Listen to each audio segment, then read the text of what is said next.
welcome back to my channel. Today we're talking gut health, specifically the big signs and symptoms you need to look out for to know if you may be having some gut health issues. Here's a little fun fact to kick off the video. The word microbiome was first used in scientific literature in 1949. That's not that long ago. And 75 years ago was only like the first mention of it. It's taken quite a while to really get the ball rolling on all of the science around the gut microbiome, and for us to even just start getting to the surface level of our understanding of the gut and the microbiome. There is so much that we don't know about it. But one thing that is becoming abundantly apparent as we do get more and more research about the microbiome is how intrinsic it is to every other system in the body. I've said this before a million times, but I'm just gonna say it again. Everything is connected. Your gut health affects your brain health, your immune system, your mood, your energy production pathways, which in turn affect your weight stability. It impacts your sleep quality, your oral health, and of course your digestive health. So don't sleep on your gut health. It tends to be the root cause of most issues, illnesses, difficulties with your health, with your fitness journey, all of that. So with that said, before I get into the actual signs and symptoms that you might be having gut issues, I want to give you the actionable takeaway up front so that you have a next step if you are experiencing any of these. And this is to test your gut health. It can be so hard to sift through all of the information on the internet, just spinning your wheels, trying diet after diet, protocol after protocol, and just not knowing what's going on. The last thing you want to do is put yourself through years of misery trying the wrong protocols and the wrong things because you don't actually know what is wrong with your gut. You just know that you have a gut issue, and then you waste all this time, all this money, all of this energy. You're restricting your diet. You're really sad because you can't go out and live a normal life when you're trying to heal your gut, and it's just a mess. So getting answers now up front, as soon as you know you have an issue, is going to be one of the quickest and easiest way that you can solve your problems. And one of the best ways to test your gut health as well as your whole body health is with Viome. Big shout out to Viome for sponsoring this video. I have taken multiple of their tests now, and I absolutely love all the information that it gives me. Viome is an at-home health test that will analyze your body to help you determine your nutrient and supplement recommendations. It'll help you pinpoint what foods you're eating that might be contributing to things like swelling or various imbalances in your gut and your body. And these results can be really surprising. For example, 49% of people that take this test end up finding out that they should not be consuming broccoli, that broccoli is causing their body's issues. One of, you would think, the healthiest foods on the planet. It might not be serving you. You'll also get insights into the most beneficial supplements and gut biotics to support your gut and your body. It also tells you your biological age, which is a super fascinating metric that essentially indicates your rate of aging and whether or not it's in line with your actual chronological age. So I actually just took this. It is my 4th or 5th test that I've done, and it's been really interesting to see how my results have changed over time. As you guys know, I try a lot of different diets and stuff, and so it's interesting to see how those various things are impacting my body. It's also very, very helpful to see where some of my markers are improving and some of them are maybe not improving as much. Like I said, it can be super confusing and daunting listening to all of the conflicting advice on the internet or waiting months to see if a certain diet works for you. So Viome is super powerful in that you take the test and in 2 to 3 weeks you have your results in the app. And as a special offer for you guys, Viome is giving you $110 off of your test, which is amazing. So I recommend taking advantage of that. If you go to tryviome.com/FitAndNerdy110 and use the code FitAndNerdy110 at checkout, you will save $110. It'll help you stop guessing so that you can give your body what it really needs. I will leave a link down in the description box below. Check it out. So, does your gut health need a little bit of help? Does your microbiome need a little bit of support? Let's dive into the 7 symptoms that would indicate that you maybe want to look into your gut health a little bit more. Number one, are we prepared? Are we prepared for a little Marissa rant? Bloating. Here's the thing. Social media nowadays has everyone posting their little bloated bellies saying, bloating is so normal. Let's not stigmatize bloating. Stop being mad about bloating. And like, yes, I'm here for the body positivity. Like, you should not shame yourself for being bloated. Bloating is very, very common, but it is not normal. It is a symptom that something is wrong. It should not be ignored and just passed off like, oh, everybody bloats, it's fine. It's not fine. It is your body telling you, hey, something's off. Okay. Rant over before I make that the entire video. But basically, bloating is a huge sign that your body is struggling to process what you are eating and drinking and to eliminate waste. And this can be caused by a variety of different issues within your gut. First, most common would probably be just an imbalance in your microbiome, with more microbes in your body that are the gas-producing microbes that, as they are digesting your fiber, your carbohydrates, are just producing more methane and hydrogen, which is just leading to a buildup of gas within your intestines. And this is super common in things like SIBO, or small intestinal bacterial overgrowth, where these bacteria that are more gas-producing migrate up to the small intestine, where they're not supposed to be, because there is a difference in the microbiome within the small versus large intestine, and these bacteria migrate up to the small intestine, and then they start fermenting this food that hasn't gone through the small intestine yet. So it's not even at the stage where this bacteria should be interacting with it. It's not broken down enough, and so it really starts producing extra gas there. Bloating can also be due to a lack of bacteria or enzymes that just help with digestion, and so your food is just not getting digested properly. And this just gives more food to the bacteria that are producing the gas. Altered gut motility, or the rate at which your food goes through your intestines, can also impact bloating. If you are digesting things more slowly, then the food is just spending more time in your digestive tract, giving that bacteria that produces gas more time to do its thing. And lastly, there's a potential for food sensitivities, where you might be lacking certain microbes that are going to break down foods like lactose, fructose, gluten, etc. And so as these foods are going through your digestive system, they're just not getting broken down properly, and again, getting fed to the gas-producing bacteria. So this is why bloating, not normal. It is an indicator that something is not happening correctly in your digestive system. Again, do not shame yourself for bloating. I know it can be really tough to look in the mirror and have it look like you gained 20 pounds in your midsection. Don't shame yourself for it, but learn to look at that as just a red flag that's waving around your body saying, hey, please help. Wow, this lighting really just got dramatic.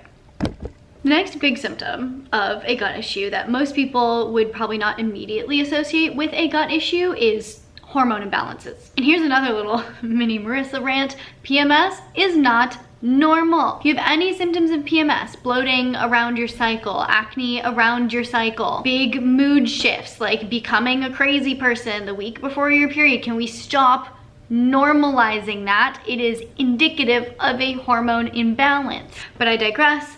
Basically, hormone imbalances can be symptoms of a underlying gut issue. And this is because you have bacteria in your gut that are involved in many metabolic processes, including the synthesis and regulation of hormones like estrogen, progesterone, testosterone, cortisol, leptin, ghrelin, etc. There's even a fancy little name for all of the bacteria that reside in your gut that help regulate estrogen. It's called the estrobolome. And when the gut microbiome is unbalanced, these bacteria can either overproduce or underproduce estrogen metabolizing enzymes, leading to either excess estrogen or estrogen deficiency. Then we also have poor nutrient absorption. There are a lot of various nutrients that are very necessary for our body to absorb to help our bodies create certain hormones like vitamin D, zinc, magnesium, all very crucial for hormone production.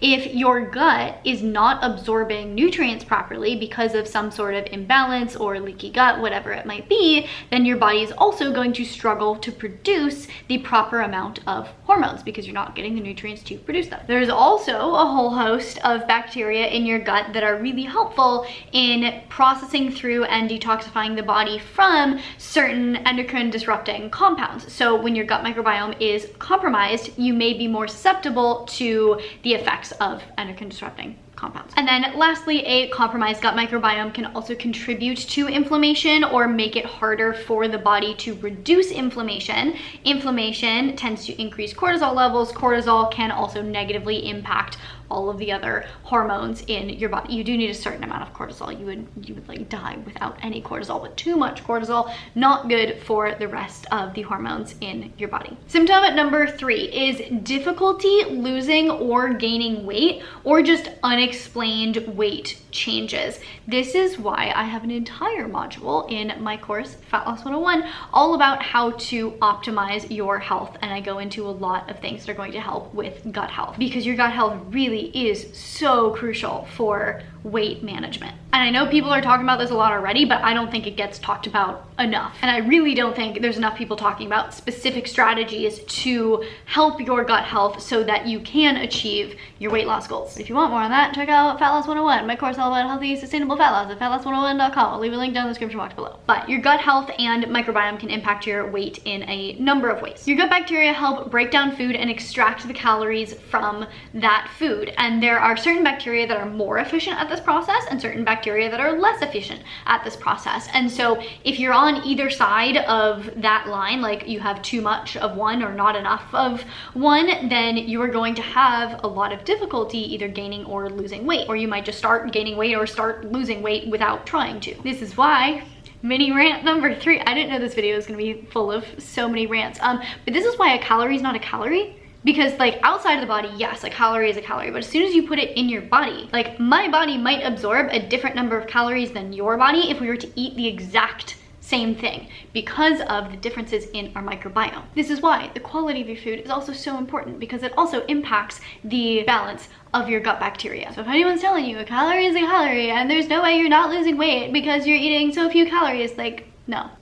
End rant number 3. Your microbiome also impacts your body's production of ghrelin and leptin, the 2 hormones that signal satiety and hunger. When your microbiome is imbalanced, these signals can become super dysregulated. And so you might actually be perfectly full, but you feel hungry. Your brain is getting the signal that you are hungry. And it's really hard to not eat extra food when your brain is literally saying, hey, we're very hungry. Microbiome also plays a part in insulin sensitivity and blood sugar regulation. I feel like a lot of us by now know how key that is in weight loss or weight maintenance, especially because that is basically what Ozempic is doing to your body, is regulating your blood sugar better. So like if you can just get your gut to do what Ozempic is doing, I mean, it can't literally do that, but you know, it can help kind of mimic the effects. When you get your gut balanced, it's going to help with your blood sugar regulation, which is going to help with weight loss, weight maintenance, whatever you're trying to do. The next important symptom to call attention to is chronic fatigue. An imbalance in your gut microbiome can disrupt critical energy production pathways in your body. First, like we talked about before, is it can impact nutrient absorption. There are obviously plenty of key nutrients that are important in your energy production pathways. So if you're just not getting all of the nutrients that your body needs, you're not gonna be able to produce enough energy and you're gonna be chronically tired. The next way it can cause it is through inflammation or an autoimmune reaction. When your gut lining is compromised, as with leaky gut, things can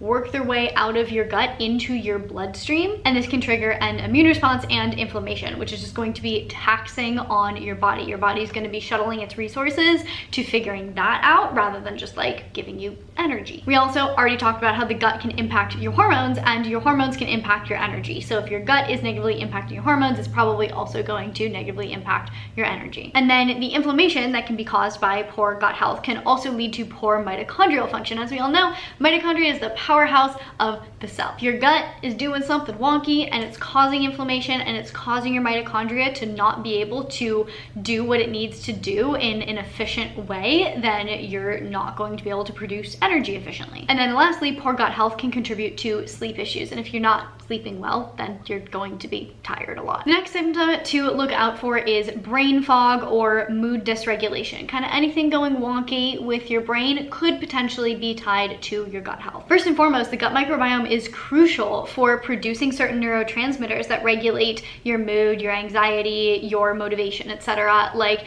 serotonin, dopamine, GABA. About 90% of your body's serotonin is produced in the gut. So if your gut microbiome is out of balance, then it could easily cause your neurotransmitters to also be out of balance. And then again, we have the ability of the gut to cause chronic inflammation throughout the body through a variety of mechanisms. This inflammation can also impact your brain. And this is usually going to end up causing a lot of brain fog, difficulty concentrating. And then I also mentioned before that an imbalanced gut can cause overproduction of cortisol, which can in turn cause brain fog, difficulty concentrating, mood issues, and then prolonged exposure can affect the hippocampus, which is going to affect memory formation and retention, decision making, emotional regulation. And then lastly, again, as we already discussed, your gut can impact your sleep quality. And I feel like we've all been there. If you get a couple nights of not so good sleep, your brain is not going to cooperate in a variety of ways. Big brain fog, big lack of motivation, big emotional dysregulation. Symptom number 6 is autoimmune issues. So things like thyroid issues, rheumatoid arthritis, type 1 diabetes, and also just like immune issues in general, like your immune system not functioning the way it should be. So if you get sick super often or have difficulty recovering when you do get sick. One of the biggest underlying things here is leaky gut. And we did already talk about this, but I want to emphasize this in the autoimmune symptom section because this tends to be one of the most prevalent issues when you're dealing with gut mediated autoimmunity. When your intestinal lining is healthy, it allows key nutrients to pass through and get absorbed into the body and then keeps everything else out to be eliminated as waste. But when your gut lining is not healthy, when there are gaps in the junction, so there's little holes, it gets leaky, and things that should be eliminated as waste end up leaking into your bloodstream. That's not good. And your body knows that that's not good. And so it essentially starts attacking these things that are getting sent into your body through your gut. And now you have an immune system that's doing things that it's not really supposed to be doing because it shouldn't have to deal with that problem in the first place. And then over time, this chronic immune activation can lead to your body attacking its own cells. And that's when you start to get the various autoimmune symptoms. A balanced gut microbiome in general also just helps regulate your body's natural immune response. So it can kind of control whether your body's going to have a big immune response to something or not enough of an immune response to something. And as we already discussed, gut issues can also cause inflammation. Chronic inflammation is a key factor in developing autoimmunity. And then symptom number 7, skin issues. And the underlying causes here are pretty much things that I've already mentioned, so I'll just go through them super quickly. Inflammation caused by a gut imbalance can present as skin issues because your body is like trying to send you a signal like, hey, something's wrong, look at me. And then symptom number 6, overactivation of the immune system can also end up contributing to skin issues. Things like psoriasis is an autoimmune skin issue. The root cause of that could very likely be your gut health. And then leaky gut and overproduction of lipopolysaccharides, which end up escaping through the leaky gut, also can contribute to skin issues. Lipopolysaccharides escape the gut. They're very inflammatory, can cause an immune response. High levels of them are actually linked to acne and eczema as they can directly contribute to skin inflammation and the body trying to release toxins through the skin. And then of course, hormone imbalances, which can be caused by an unhealthy gut, can lead to skin issues. We also have nutrient absorption issues, again, already covered. There are certain key nutrients that your skin needs in order to thrive, in order to have a healthy skin barrier, and if your body's not absorbing those, then your skin barrier is going to be compromised.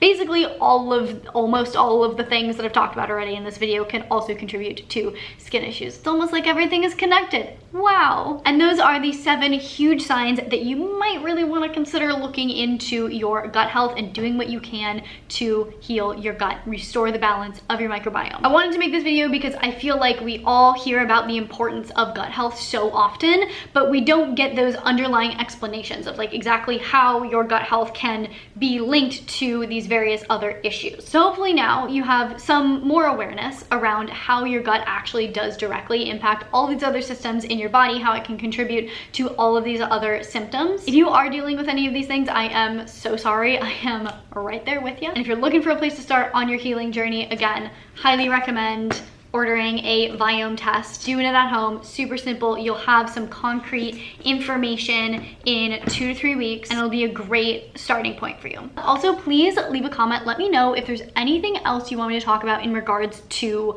gut health. This is a super big topic, and like I talked about at the beginning, it's also a relatively new topic in the health space, and so we're always getting new and more information, which is just very exciting. So let me know if you have questions, comments, concerns down below. In the meantime, if you like the video, please give it a big thumbs up. It really does support me and my channel. I really genuinely appreciate it. Please share this video with your friends, your family, your gym buddies. If you want to see more content from me all about health and fitness, you can check it out over here. To see future videos, make sure you hit that subscribe button, hit the little notification bell so you get notified when I post a video, and I will see you very soon. Bye!